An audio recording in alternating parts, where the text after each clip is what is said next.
Hey, Composing Gloves here, and we're doing the Mixdown in the melodic drum and bass video. So I've already played this track in the beginning, like literally this exact thing, and the intro of the last video, and I do a lot of listening.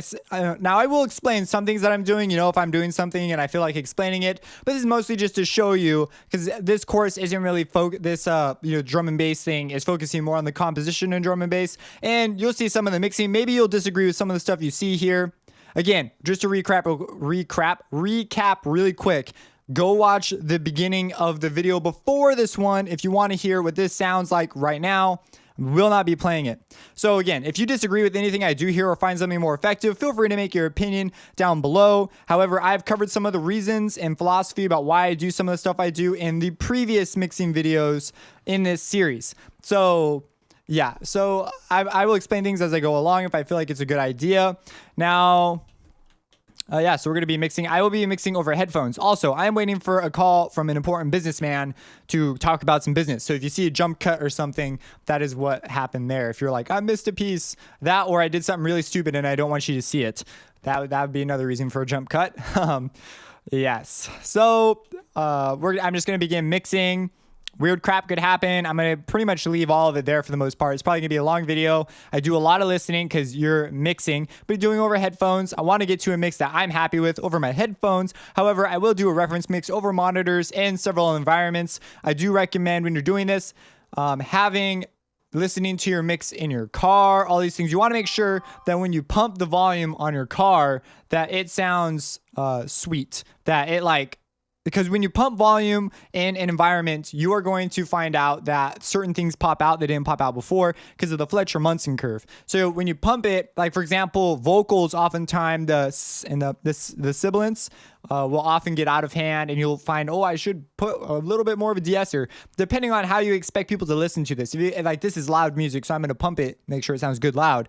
Other music might sound not so great loud. Like for example, they recently, the 2016 Olympics, they have that big fanfare trumpet thing. If you listen to it loud, it sounds like this great big trumpet, brass, majestic thing.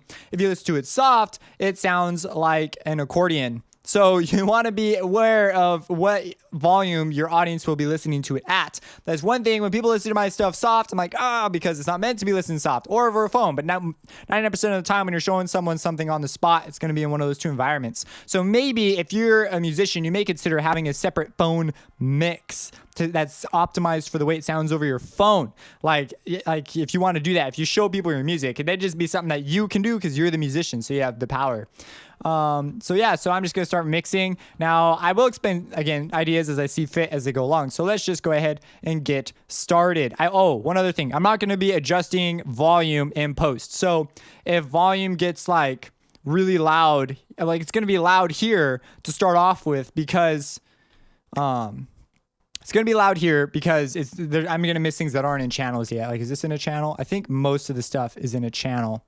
But I'm sure there's going to be something that's not in a channel. So it'll peak out, and then everything else is going to be really soft by comparison. So what I do, my mixing thing is I turn everything down to 0. So I take everything and a little bit of extra channels, like a lot of extra channels, so that I don't need to be worrying about it later. And you see I have a little bit of elementary mixing going on, but I'm just going to, boom, bring it all down. Okay, so, and then before I do this, I'm also going to hit Control S, and I'm going to save this as, this is a mixing setup. I want project file. So Glass Eye, take 2, and then I'm going to put post mix. So this is after my mix down. So this is the project. So I save my project file separately. So if I do want to go back for XYZ reason, I can. And then I turn it all down. That way I can just start judging everything. I already explained in previous videos why I choose to do this and why I choose to go to the volume levels that I do. One other thing, and in post, that's the other thing. I'm not going to really be adjusting levels. So I monitor higher level and just deal with loud stuff every now and then because I have a limiter on here. So that's another thing I'm going to change. I'm going to reduce, check that. So I've been working with that on. So that's affected some stuff too. So I just got to be aware. As far as I know, during the compositional process, I didn't have anything that depended on clipping for a texture. So I'm pretty much good to go. Now, right now, everything should theoretically be silent. There may be some things that have somehow escaped my look. Like, look at all these things that are not in channels. So there are going to be things that will pop out occasionally. And I don't want to like start dumping them in channels until I find them relevant to mix. So I'm going to start with this part of the song. Why? Because this is the part, this is the drop. This part needs to be like big and full and wow. And then here's a really important moment too, where the part where the secondary bass comes in to sort of reinforce the sub. Very important part. So I'm going to mix this first and make it ideal. I'm going to mix probably, so I'm going to go on my master meter. I'm going to add a fruity, on the visual, fruity dB meter. It's a peaking meter. That's fine. You can, I believe there's a way to change it to RMS. How I didn't know it had that. What is back here? Nothing. It's just there. It's interesting. So I don't need my browser at this point in time. I could still make creative decisions, but it shouldn't be super necessary. If you hit enter while you've recently selected a window, it'll scale it up for you if that's a big deal. And I find my dB meter doesn't have to be that big, but I'll have it down here. And I'm going to aim probably for like just below, maybe peaking at -6 dB, probably a little bit below -6 dB. And so I will always start in a track like this. Well, not always, but I'm gonna start with the kick because the kick is really important. I'm really actually pretty happy with the way the kick turned out. If we give a listen to the kick as we get going here. And I only use one kick and I use the same drum pattern the entire time. Some people would criticize this. They'd be like, oh, this is so boring. It's the same loop the entire time. But this is melodic drum and bass. Drum and bass. Oh my gosh. I could see a meme about that. Drum and bass. So I want the loop to be kind of something that you're going to lose focus on. It'll be back there and you'll be expecting it and it will be just a thing in the background. The thing that's really going to shine is the melody, the movement of the melody. That's what's going to be the important part. So in this drum and bass, having a really complicated drum rhythm isn't super mega important. It's sort of a stereotypical drum rhythm. So I'm going to go over here to track 1 and I'm just going to bring my kick up to start because it's a good place to start. I'm going to look at the processing I've done to my kick. I got EQ and some compression. No shocker there. Pretty standard stuff. I did, if you notice, I did change some of these settings from when I did the kick originally. I don't believe I mentioned that in my last video. But yeah, I did change those as I was mixing a particular part. I believe it was just this part. But anyways, okay, let's start mixing, you know? So, oh, right off the bat, we already have an offender. So I think it's this guy. Nope. Is it him? It's this guy. So I'm just going to send him to be quiet. And I'm going to move him over by the layer lead. Just so that stuff is there. Okay, now everything's silent. Now I'm going to go over my kick.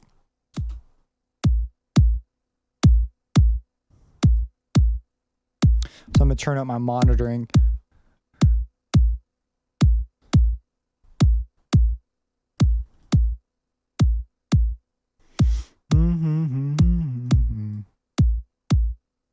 Maybe we're there. I'm going to use my kick as my reference.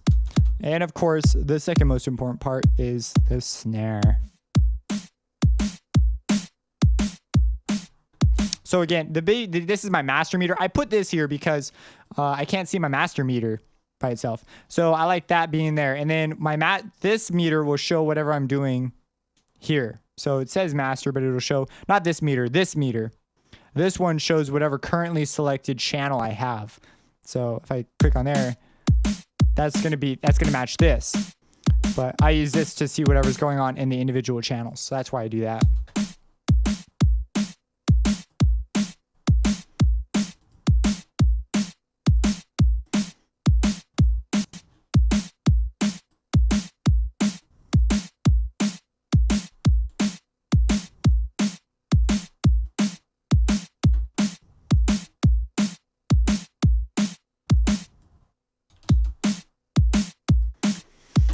Okay, hi-hats.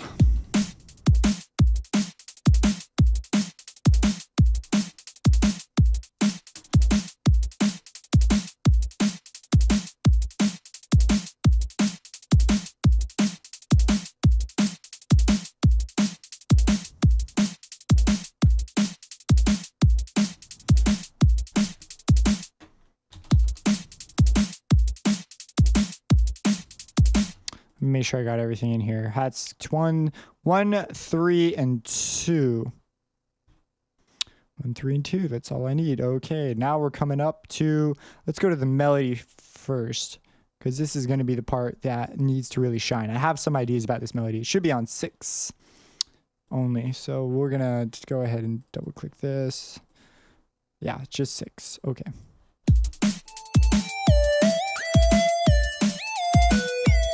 So what I want to do is I'm gonna rename this stereo par mix. I'm gonna route it in stereo. So I'm gonna take this square and route it into here as well. And this one's gonna be stereo. I'm gonna slap a stereo shaper on there. This will ideally give me quite a bit of stuff. I'm just gonna go to like stereoize, add some phase shift in there.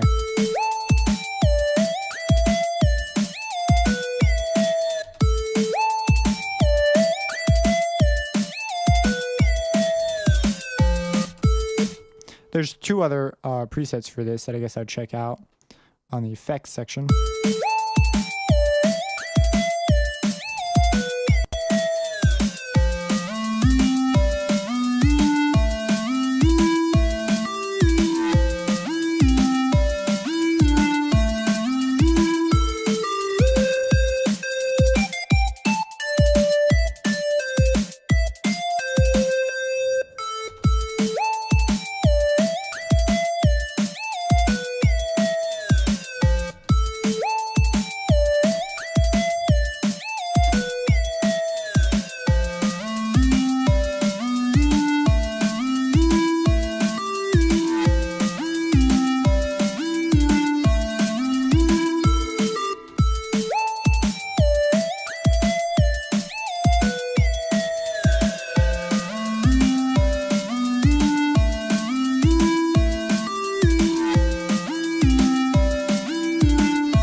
My cake gets a little bit buried there, and I'm gonna kind of just deal with it. I'm gonna throw on an EQ too, so maybe see what kind of options I have to do that, because the lead is more important. But I did put a little bit of side chaining in there to maybe make it a little bit cleaner.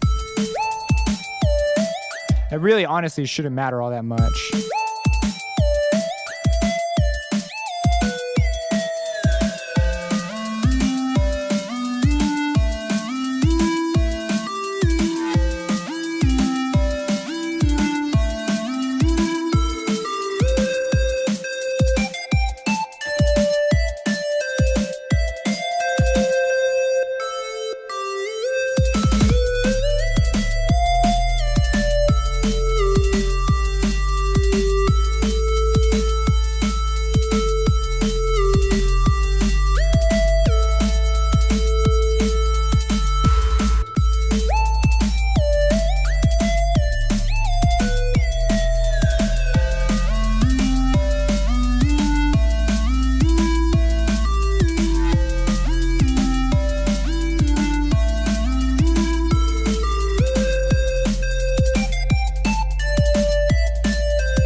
This is a tricky one because I believe it plays a more important role later.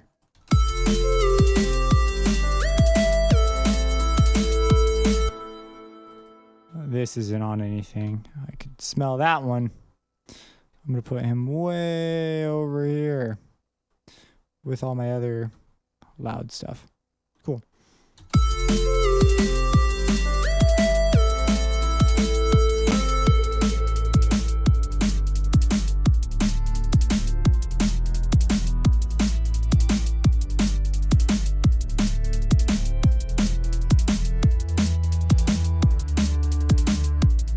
Those are strings. Strings are loud. I guess it's so soft. I don't even really need to sidechain it. It would just destroy it. It would just be so soft now. I guess I'll leave it as is. Okay, cool. So is this all taken care of? Oh, there's one more thing. 9. 9 is the one that I'm thinking of.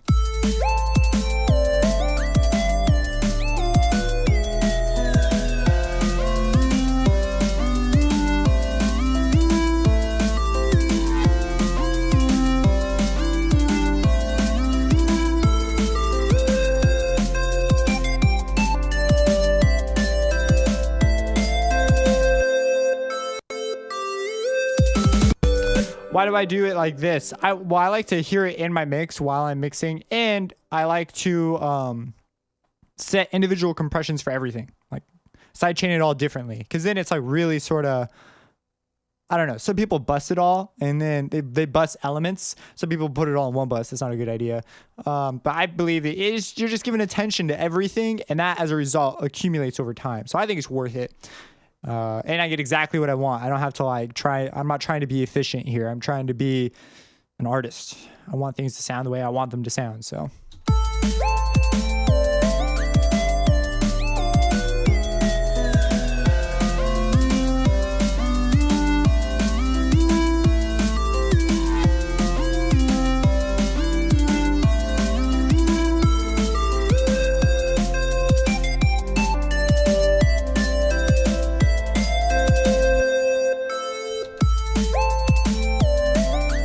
That made a big difference. Like, I feel like you can definitely hear a difference now.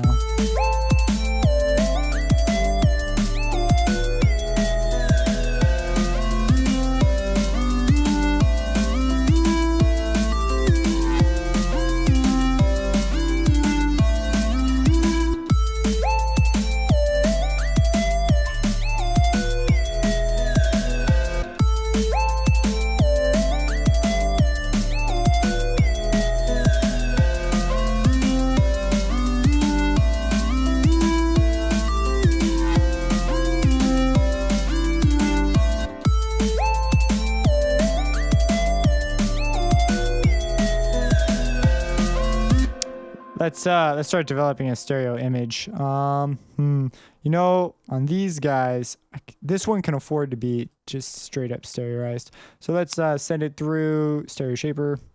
Let's just go to Stereoize 2. This isn't like rocket science. I like having general presets for stuff like this. Presets, I feel like I use a lot more in mixing than I do in other stuff.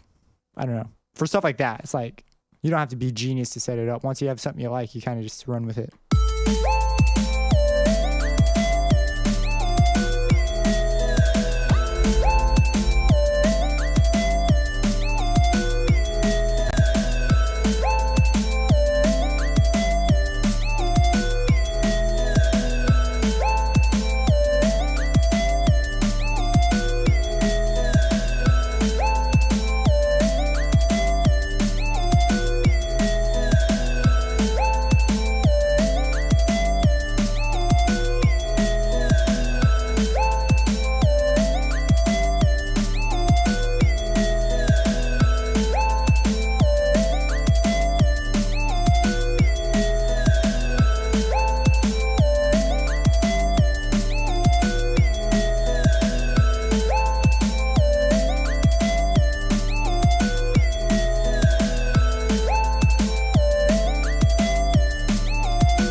some more elements in here. Pluck bells on 8.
Gosh, dang it. Is there a way to undo what I just did?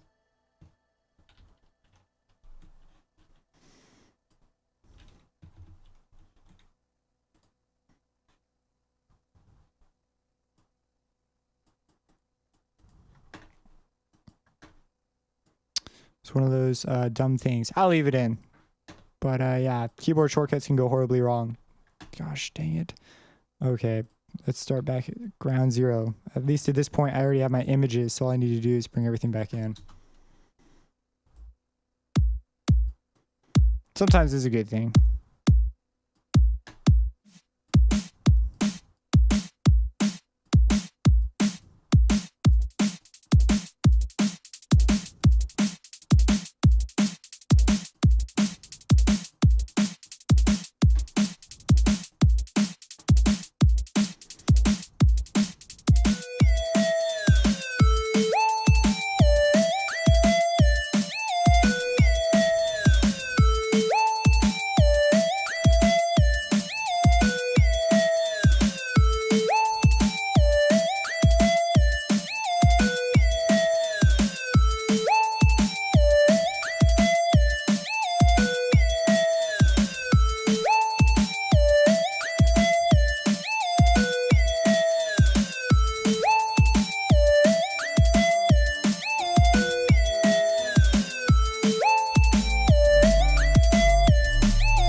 how crisp the kick sounds when it's that much louder, but it's like it's gonna be too loud.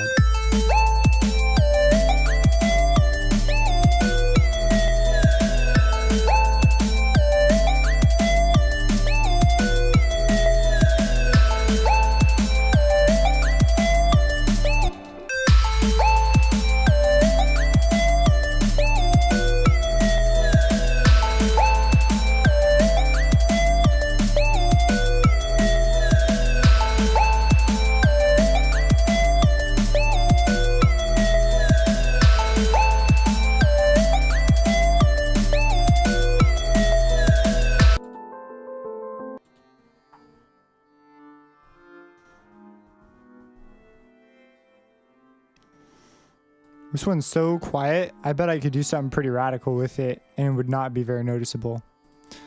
So we're gonna automate it.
This is just, I'm just making sure it's mono.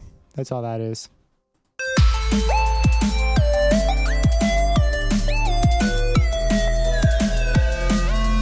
You know what I'm going to do? I'm actually going to take this off the master band and I'm going to do that only on the low band.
I want to just mix this swishy part. It's on 28. Oh, are they on separate things? This one's on 20, 27, and this one's on 28. Okay, I'm using them both. Okay, so we'll mix them here. However, this is not their features section where they come in as a real element. I believe I use them somewhere else, I think. And so when I come across that, I'll probably take a second look at whatever I do.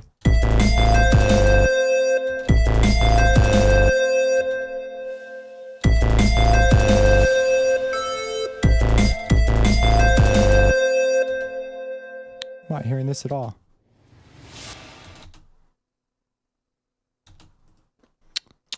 Oh, it's because it's going through here. Okay.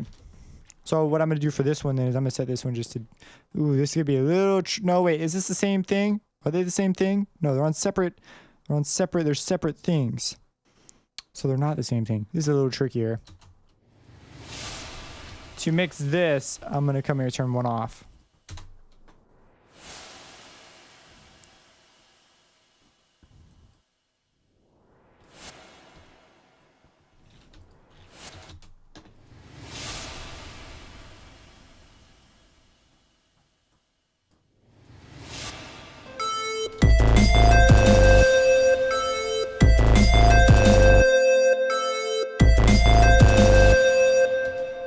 Is it really that loud right there? I should have been paying attention more.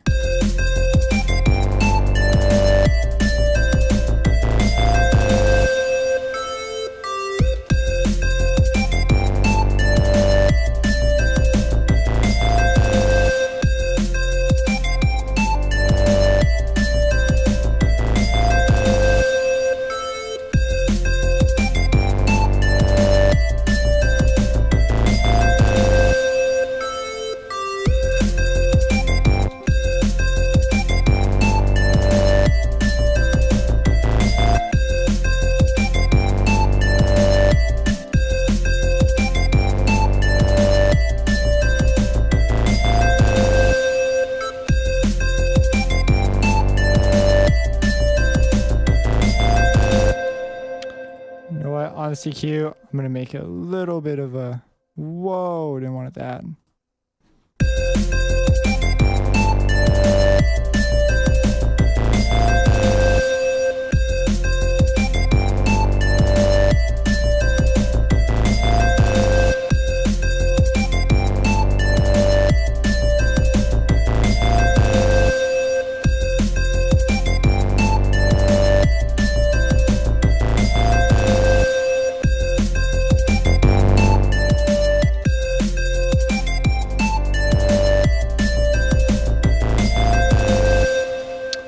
I'm gonna use compression. Here we go. I'm just gonna do a little bit. Maybe like something like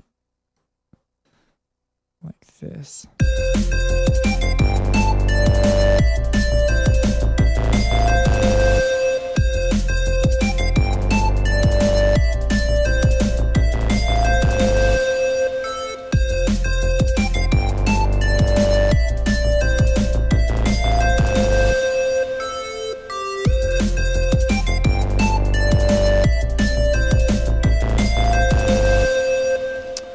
This is, you know what, being mono probably isn't for the low end.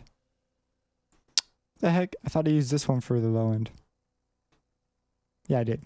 On this one, I'm going to add stereo separation in the highs and mids though.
I'm deal with that. At that point, I'm pretty happy with where that lands. So I'm gonna leave that alone now.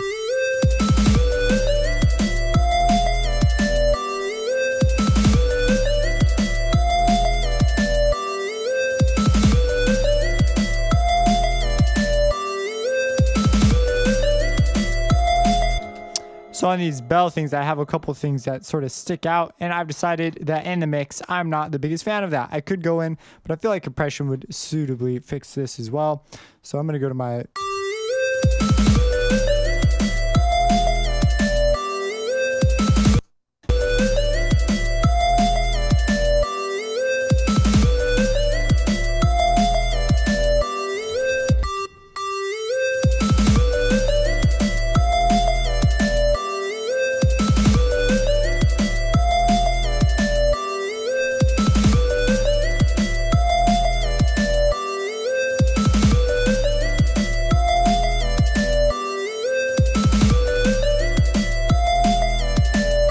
Okay.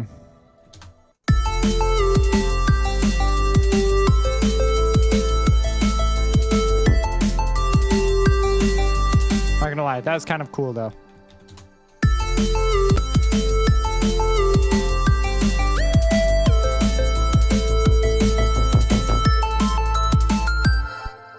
$36. Let's get this part right. I'm gonna start at a bar before. Start it at like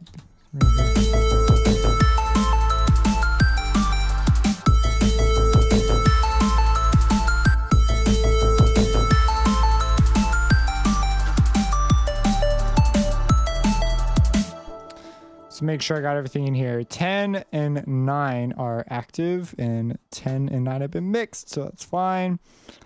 Sub's been mixed. Right, 18. Yep, 18 on the sub. Maybe I'll just make 18 my future sub channel. Strings have not been mixed, but they fit in there quite nicely. No, oh, they're not in there at all. So I have strings at 13. So let's see if there's a channel near 13 available. Hey, look, 14 is. We put it in 14. And so bring our strings in.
You see me do this a lot. Why do I do it? Well, it's unnecessary crap down there. I mean, like, I'm gonna do it on my master channel too. Just rumbly junk.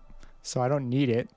If you know what I'm talking about. If you don't know, go ahead and go try and listen to 20, 30 hertz. You're gonna realize it's more of a feeling, but it's at the same time, it's just unnecessary stuff in your track. So yeah.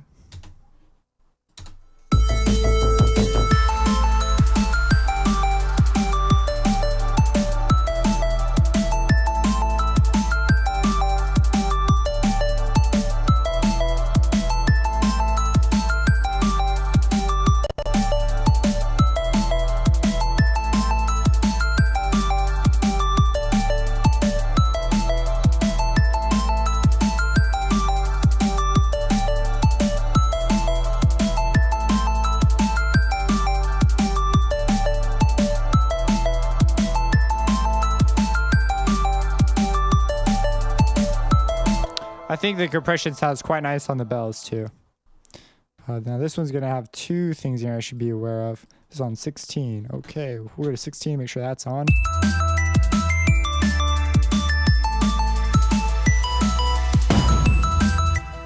That was a little frightening, but whatever. That's on. It is now. Let's see if there's a spot next to 16 that it can fit. Or what was it on? Not 16. 21. Is that what I just turned on?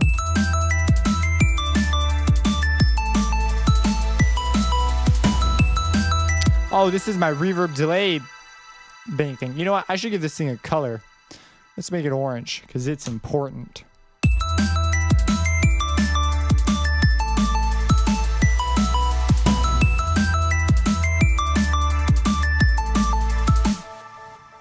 This hit sounds funny without finishing it. And this is a dynamic movement thing. So that's part of this. I believe all the same stuff is still alive though. So come over here, do that part.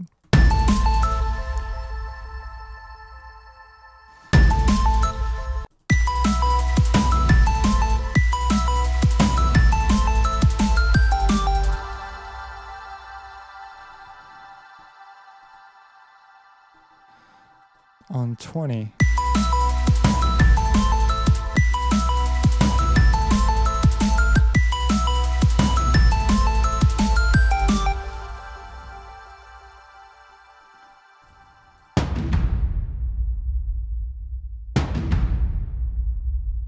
Where's the rest of these things?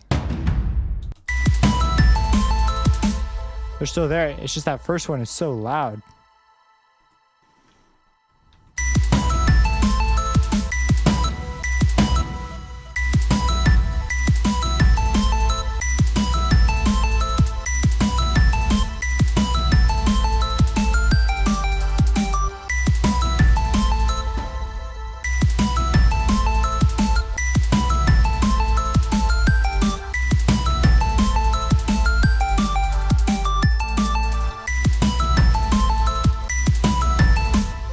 That's better. See, when you mix, see, like this is the stuff that people don't notice when they're just because it's buried underneath stuff. Now this is a more dynamic section just because we were mixing.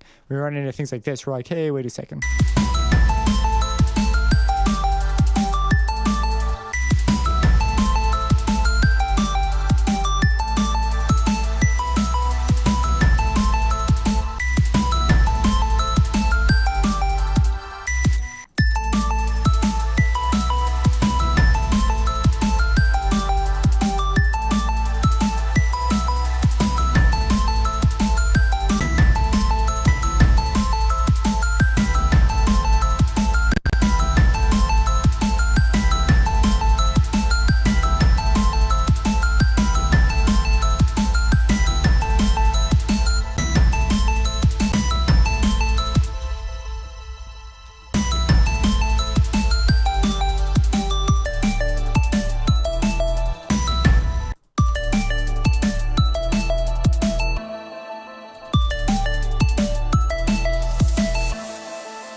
I reach for this one when I don't want to do panning because it's a sound that sounds like it just needs to be filled out. So I do stuff like this.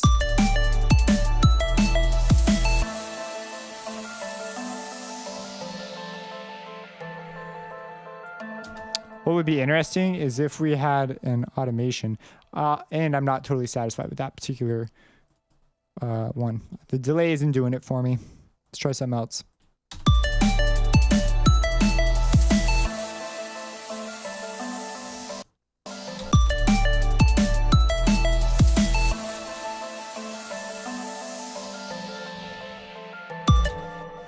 Now what would be interesting is if we introduce this.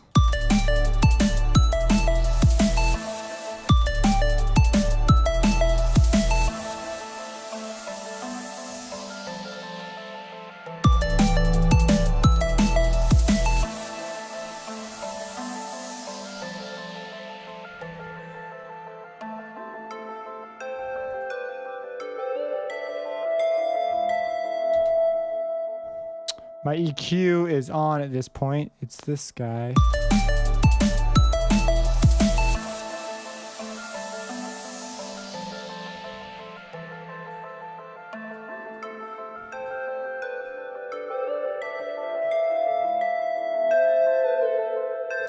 This isn't the EQ causing me problems though. This one was fine.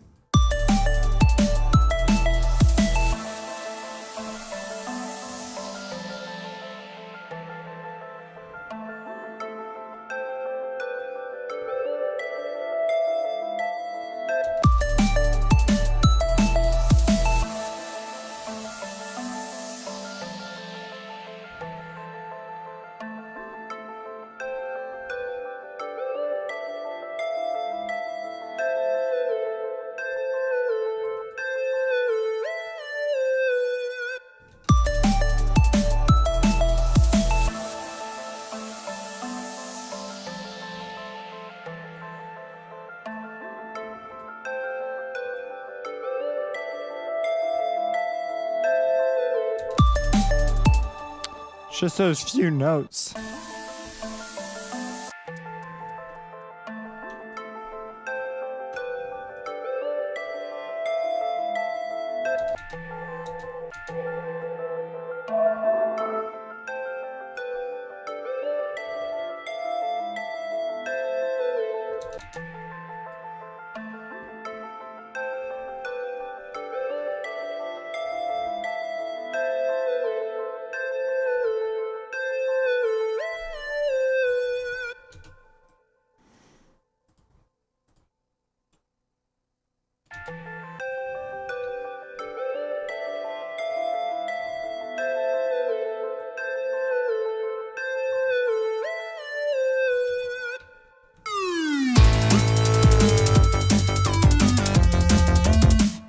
That's gonna be a good part too.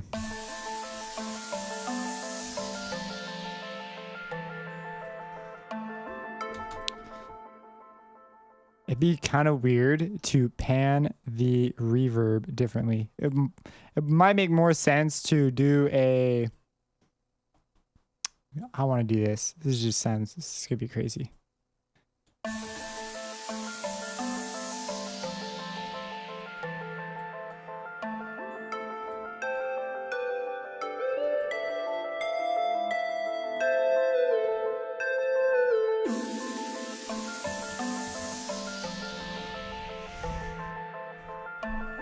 Now this is also a good chance to move this guy around too.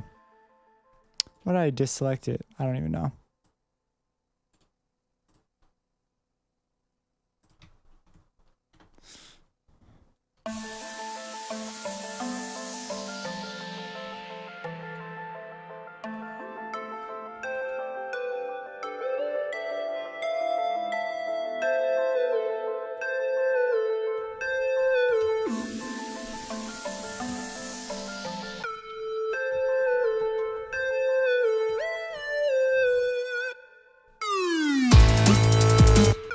How loud is this?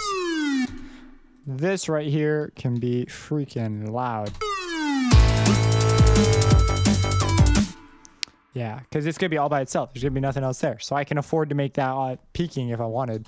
How about as in peaking at the negative 6 dB FS. It's already been mixed on 21. I believe it has. It has. Okay, oh, the chord sequence stuff is not there yet. Let's bring that in.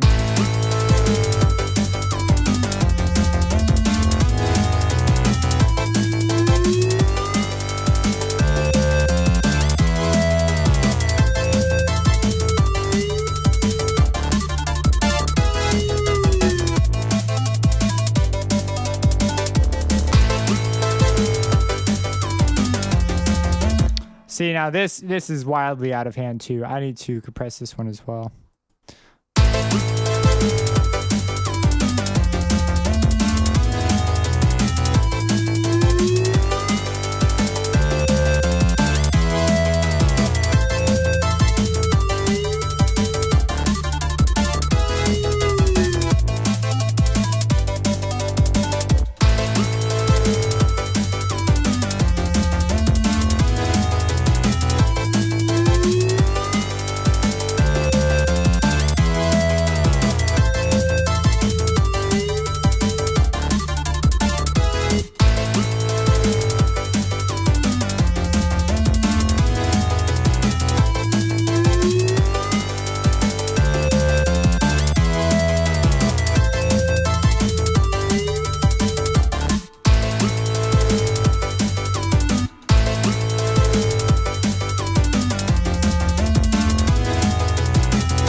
New hi-hat pattern. This thing is not being sent. So these two haven't been named yet. We're going to name them Hat Run 2 because why not? Hat for a fro. It could be another pun. For a bald man. Yep, I'm so creative with my names. I know, it's a gift. Okay, we have 2 spots right there, pretty close to the drums, pretty reasonable. Now, I'm going to send these to the same thing. There's no point in having separate channels for them. So, 13. I was thinking about doing that, and I was like, wait a second, I don't need to do that. So,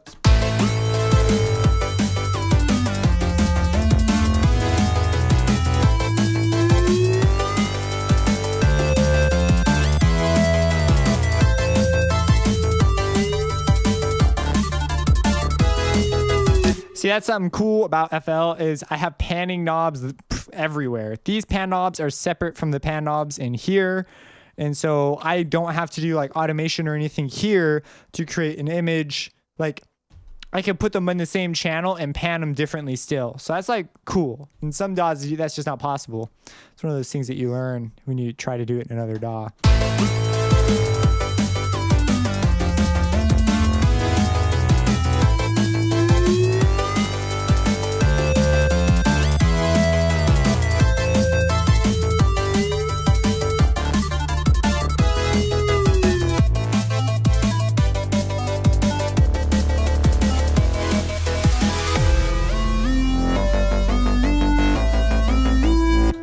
Oh man, it's getting to sound pretty cool.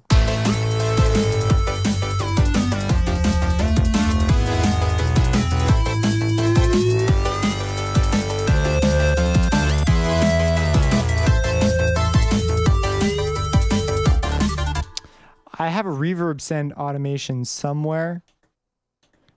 Where did I put it? I thought I had reverb on this thing at one point.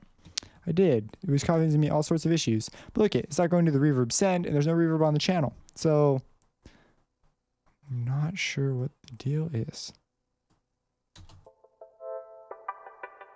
It's the reverb on it itself. That's right. It's on the sound.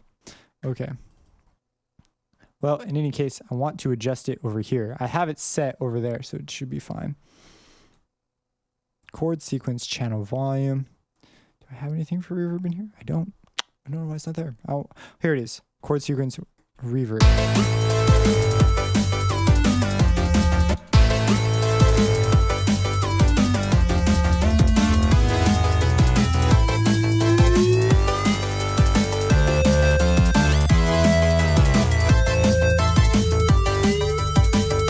It's way more clear than it was before, because before it was really quiet compared to everything else.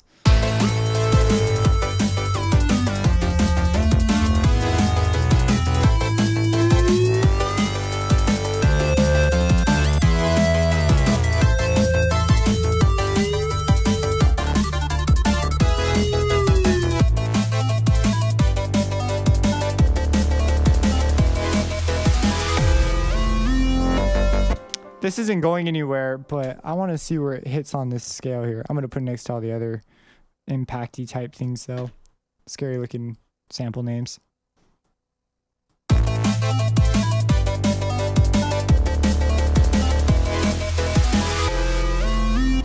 Oh yeah, it's dead. I'm going to put it back at a 0.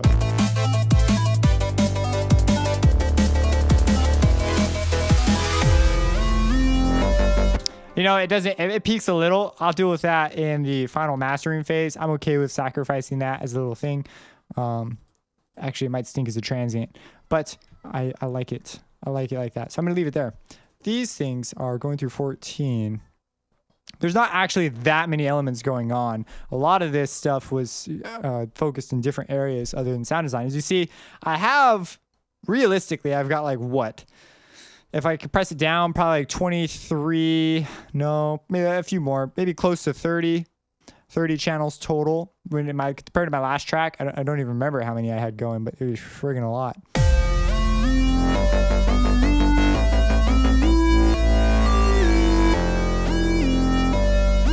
Right here, I want this to be louder. So this is a fader I'm going to automate because it's just the only way I'm going to get something I'm really happy with, especially in this section over here. So we'll start it here. We'll start the automation here.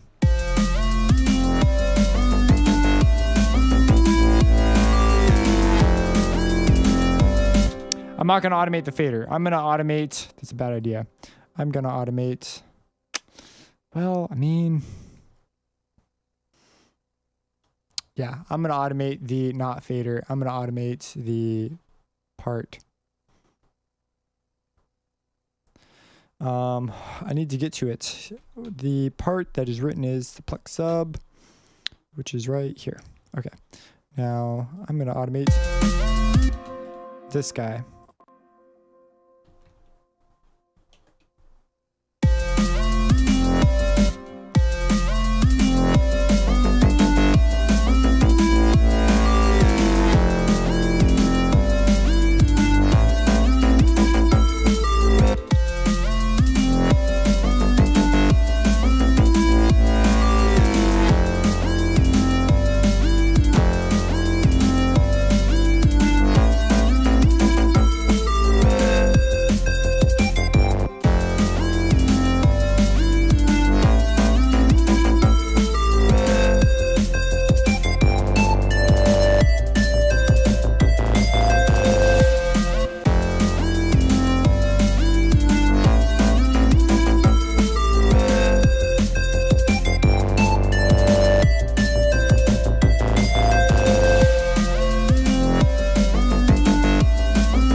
So you might be wondering how am I making some of these decisions. Well, there's a couple of things. Well, there's one thing in particular I think is kind of a useful piece of information. There's a part that goes dun dun dun dun dun dun. That's a good part that it sounds like it should fade away and sort of put it in the background. So that's a good part to sort of naturally remove it. And then once it's sort of in the background, it's okay for it to stay back there a little bit. And then when moments of interest come out, I try to bring it out.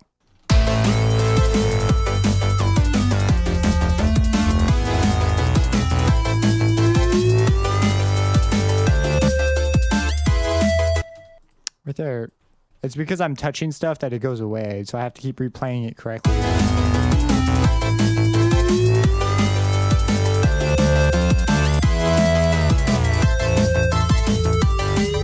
That part right there is really strong though.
Already brought that up earlier. Cool.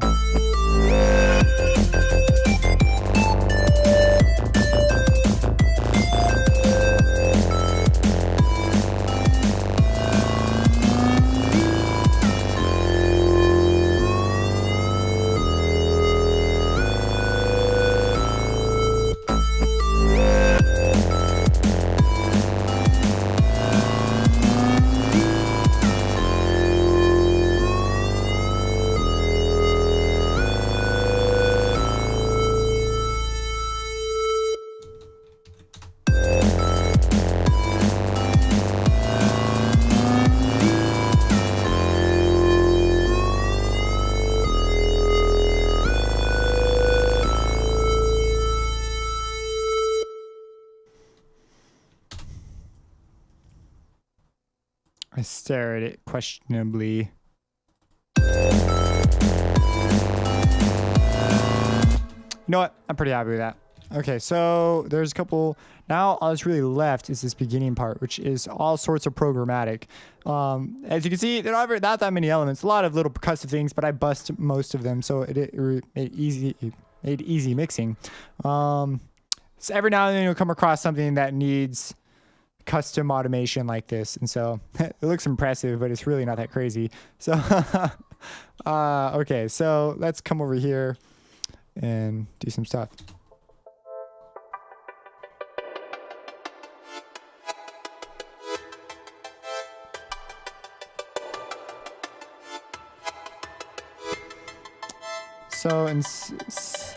So over here, let's go back to our mix and set an automation here for how loud we want this.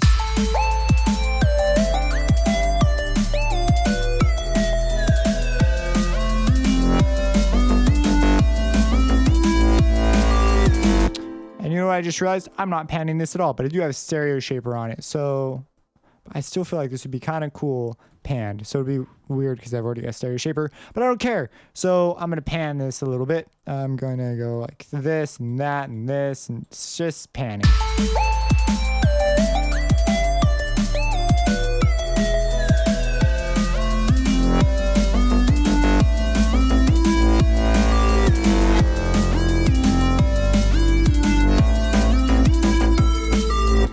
Creates a moment of interest. So cool, I'm cool with that. Now let's come over here and let's set the volume. Create an automation clip. And there you go. So the automation clip there is set. And now I'm going to come over here because it could be much louder there, but I need it to be that volume right over there. Something else I'm going to do to that volume, to this automation clip, just move it over a little bit so that it is set before we hit the drop. Okay, so on this one, you click M to make unique, and then we're going to just pump this one up.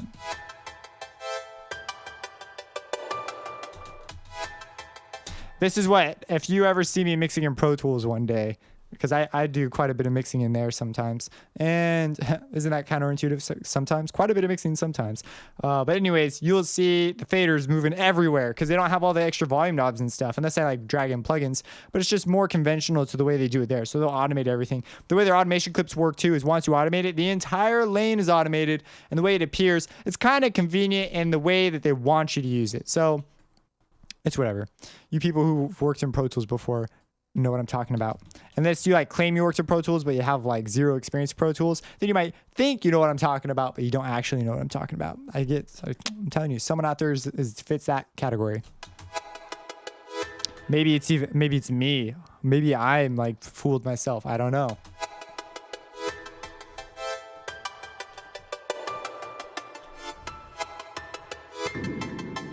Oh, that was interesting. Okay, so let's automate the panning here too. So this one's going to be a little more subtle. I like to have it big for subtle because then you look like you're making big changes, but they're really actually just subtle.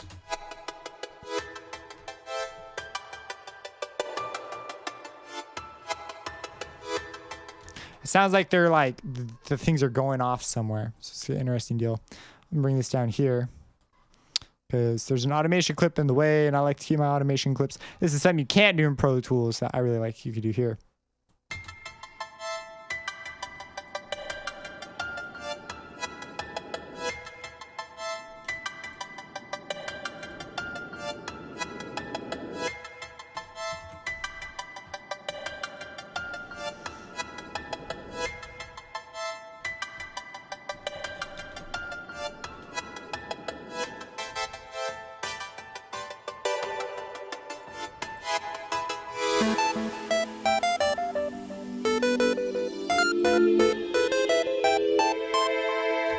Okay, it's very clear these strings have not been sent to a mixer channel. Oh, they are. They're on 11. Oh, wow. 11 is cooking, man.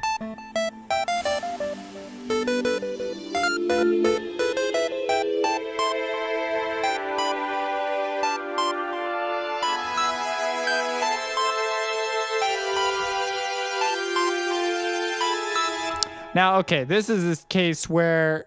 well, never mind. I'm not going to talk about that because it's a weird concept. I mean, most people consider gain staging, which is way less important in a DAW. It basically, if it's a volume knob, it doesn't matter. But because in the DAW, once it's like there, it's there. You want to be careful about increasing your noise over it, but it's really not a super big concern in a DAW. However, if you're doing electronic mixing, electronic is in like an analog board, then you're going to be you want to be very aware of gain staging because in mixing, it's a big concern. But in a DAW, I kind of just go, I was just thinking about how crazy it is that I could just reach for that volume knob. It's just weird. I have all the elements in here, so it should be good. I don't believe I left anything out. Is this layered with something? Sometimes I layer crap. Nope. Cool.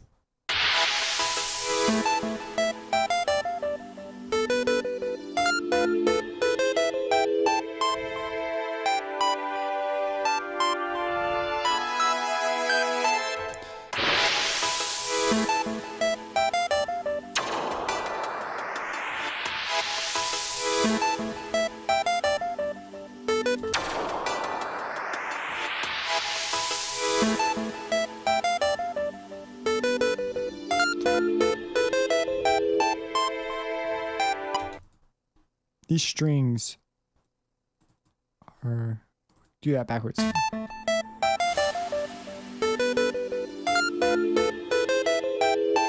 It's not the strings. It is the... In fact, I like the string level where it's at though. It's this guy. And guess what? I have volume automation right here I can mess with. So I'm going to just make this unique and begin to do so. Bring the volume down as I get further.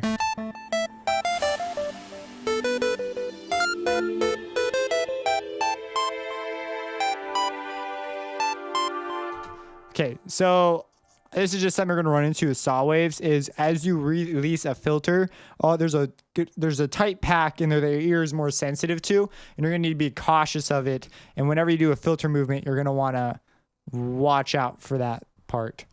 That's just something that it's just always an issue.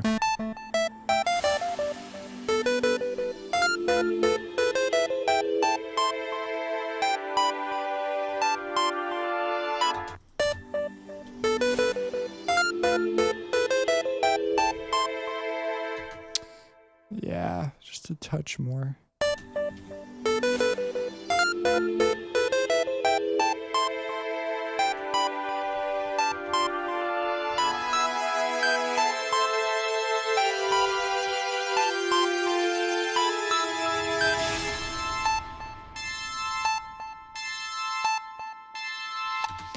My hi-hats are not there. I'm like, wait a second. There's more there. I kind of like it without the hi-hats, though. I don't know.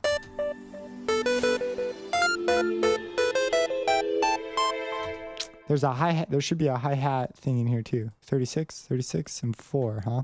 4 and... Oh, she's 4.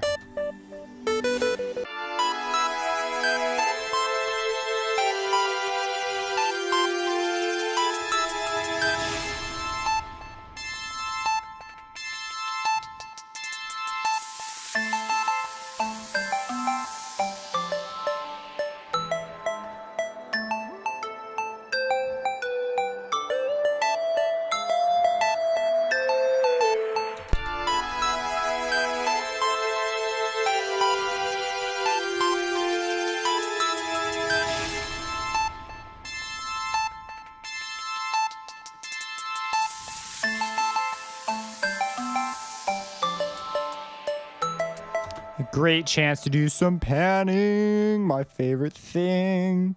Man, if there's one thing I've noticed when I began mixing, it was how little people used panning in in EDM, especially like big banger things. They just don't take advantage of space. They usually use static stereo images, which to me is just boring. Well, some people take a lot of advantage. Anyways, not that they don't take advantage of how little, it's just how little some people take huge advantage of it. It's very noticeable. It's very noticeable because the track is a lot better, I feel. Like look at how much more dynamic and interesting this whole thing is just by adding a little bit of panning here and there. It's like insanely more interesting.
I can get a way better judgment now on how that bass hits when it comes in.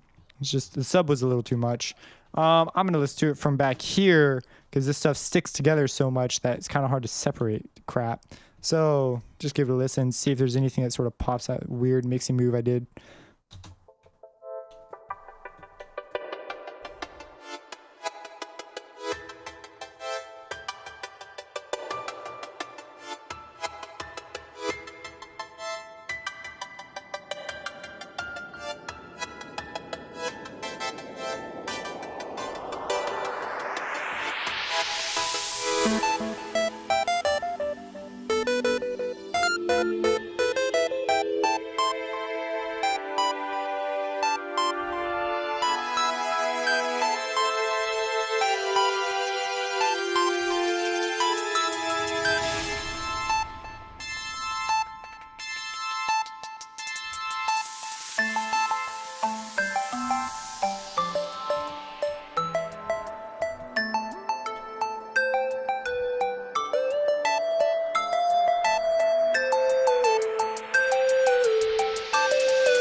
Sub is still too much. Other than that, I actually quite like this. The only thing that really sticks out a lot is the hi-hat loop.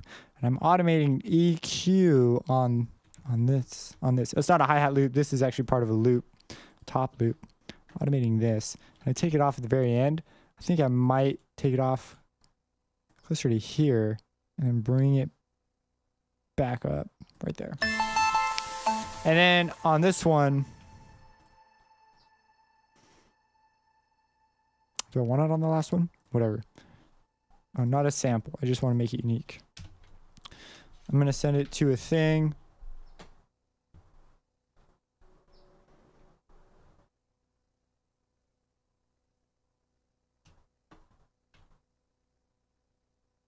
Wait a second.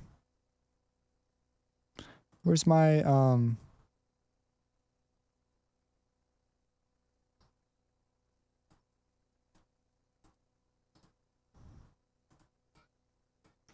Am I using 14? I thought I was using 17 for that though. What are my available undo options?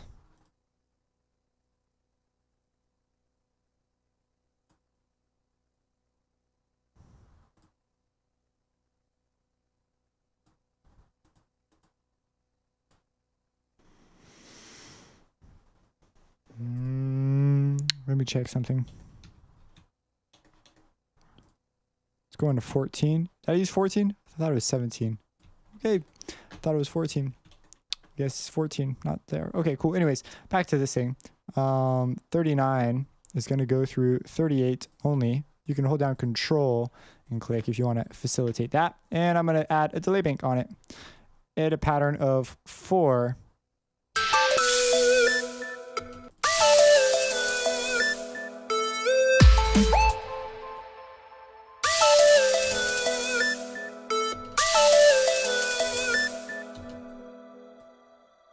Why am I not hearing you? Oh, you're silent. That's why.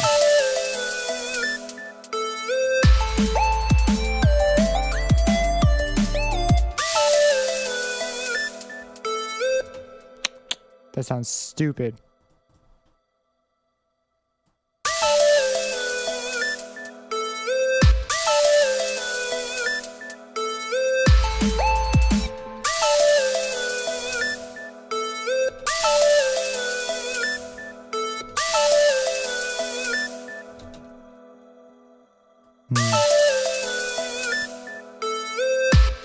I like, you can hear it. If you pay attention, you can hear it. Watch, listen. It's this itsy bitsy thing. You know what we're gonna do in that with that itsy bitsy thing right there? We're gonna freaking pan it.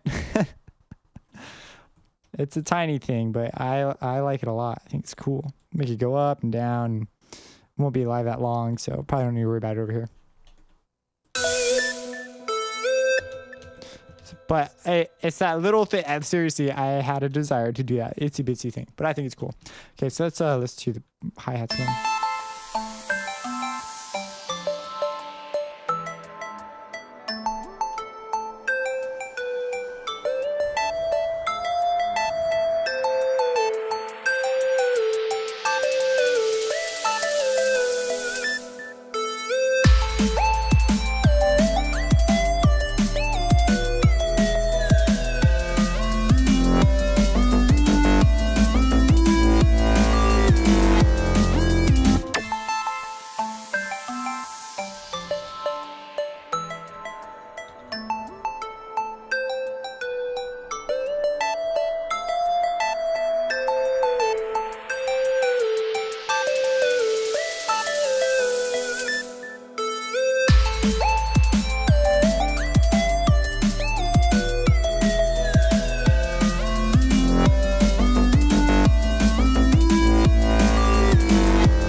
Make it a little shorter.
Okay, I'm happy with this. I am very happy. There's a spot right here that I feel like the melody could get louder, and I'm gonna facilitate that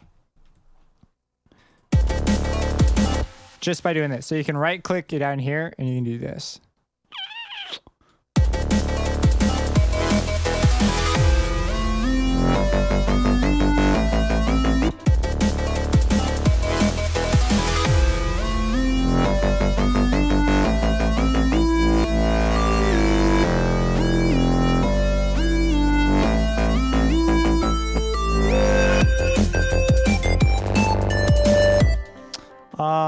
There was a couple other, there was like one or two other things that I was looking at.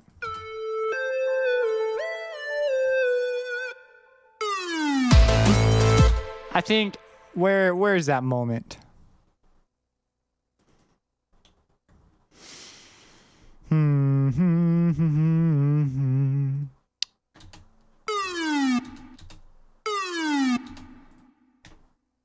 I don't want it to get as maximum loud as it can, but I feel like, so what I'm going to do, this is an experiment. I'm going to take Maximus, and then I'm just going to,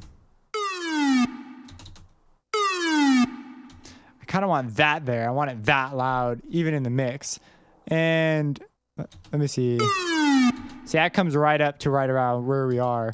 So what I'm thinking of doing is creating an automation clip for that one section. Having Maximus start off, turn it on, and then turn off right away.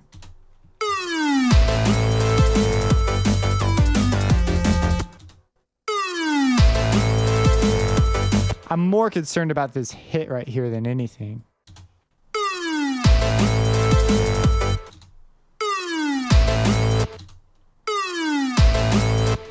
And then I want this same idea way over here at the other drop.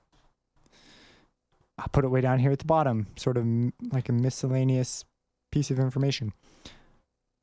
Where are the notes? Oh, there are the notes. Oh, look at that. I can put it right on top of the notes.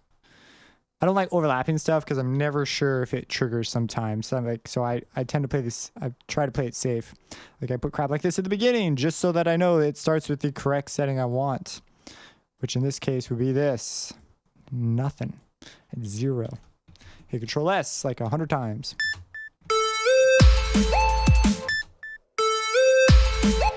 That's pretty cool. So let's hear how it sounds in context.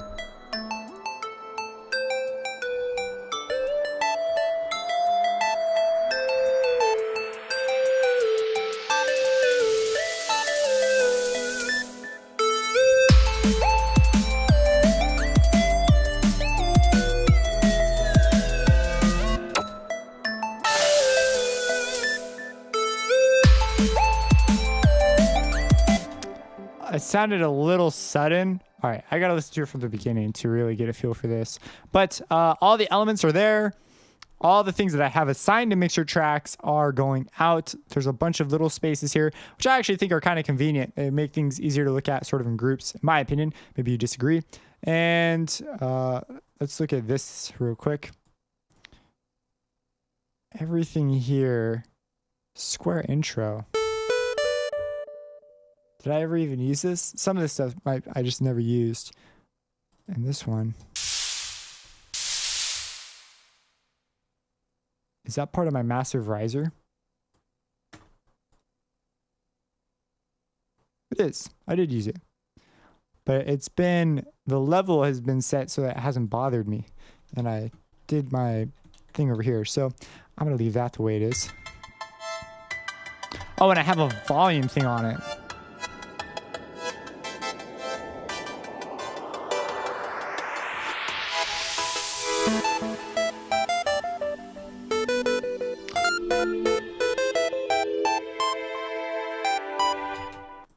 Perhaps I'm using the square at these parts too. I totally am. Totally using the square there. That's probably where that random high note's coming from. So I'm going to throw this in here too.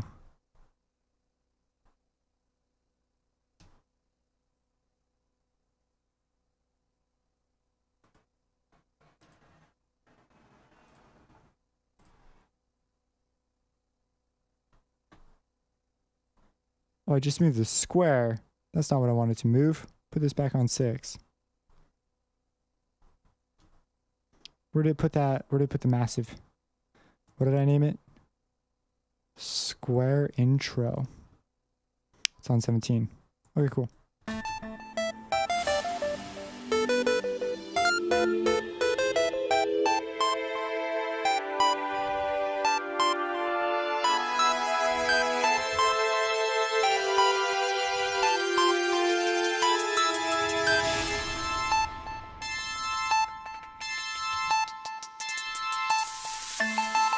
Pretty much at maximum anyways. That was pretty much what I wanted.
realized how weird that part is.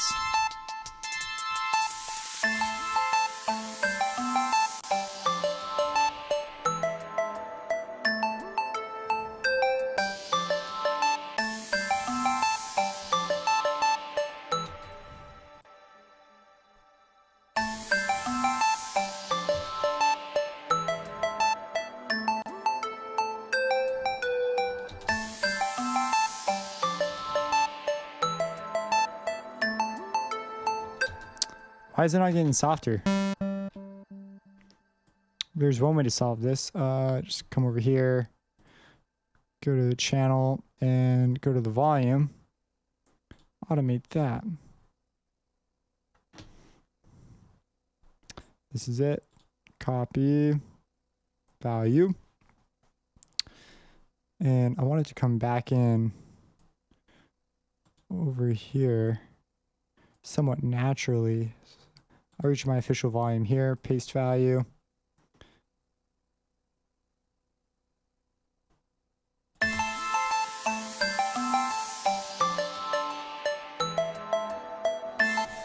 That's way more natural.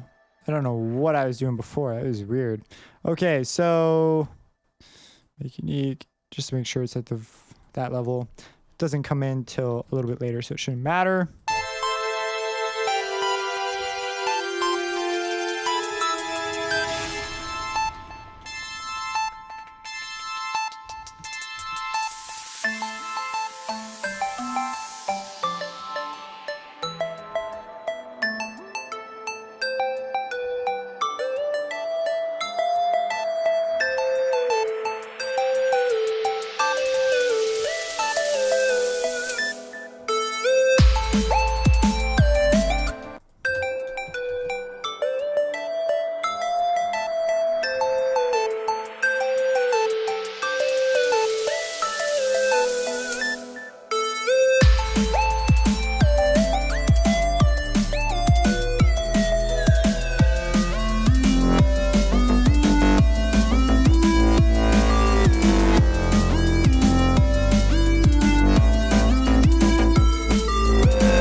This part, oh man, I gotta think harder about this part.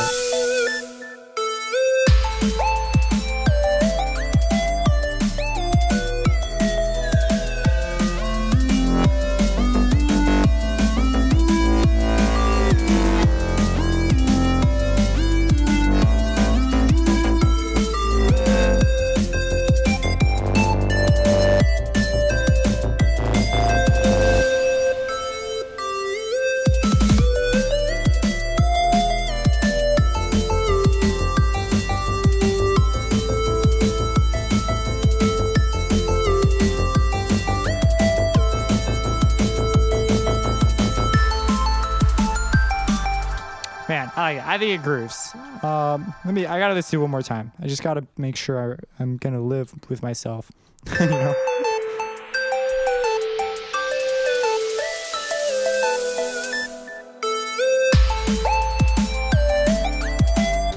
This part right here, this part right here. Oh, it's softer. What the heck is the deal with that crap? Turn this up. Oh, make it the same volume, roughly.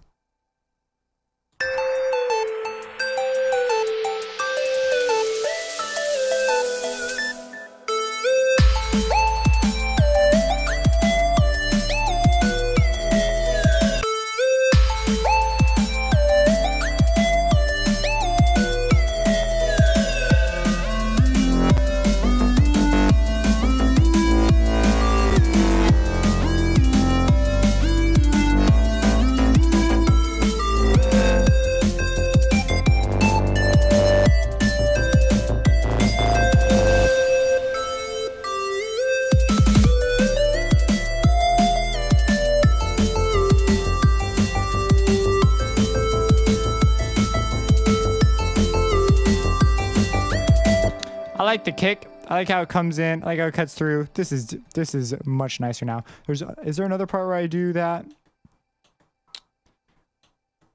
I don't think I do. I think I only do that moment once with the lead.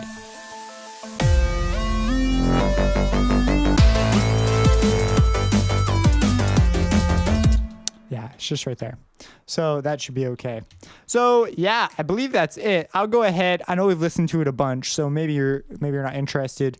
If you've watched this whole thing, thank you for watching. I may do some changes after I listen in a couple other places. This is roughly what I am looking for. The kick, I felt like I found a good compromise. There is a lot of sub going on and side chaining. Some people would do ducking instead. I might get cleaner results with ducking, but I'm pretty happy with where it stands. I like the way the kick has a good thump and a click to it. And so there's just a lot of elements. There's just a lot of elements. Like, what else are you going to do? I think I wouldn't change the composition. I like that. So yes, so I listed in some environments, pump it up. So here's a little like last thing. I will not have a mastering video on this one.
If you have any questions, let me know. Subscribe and have a blessed day.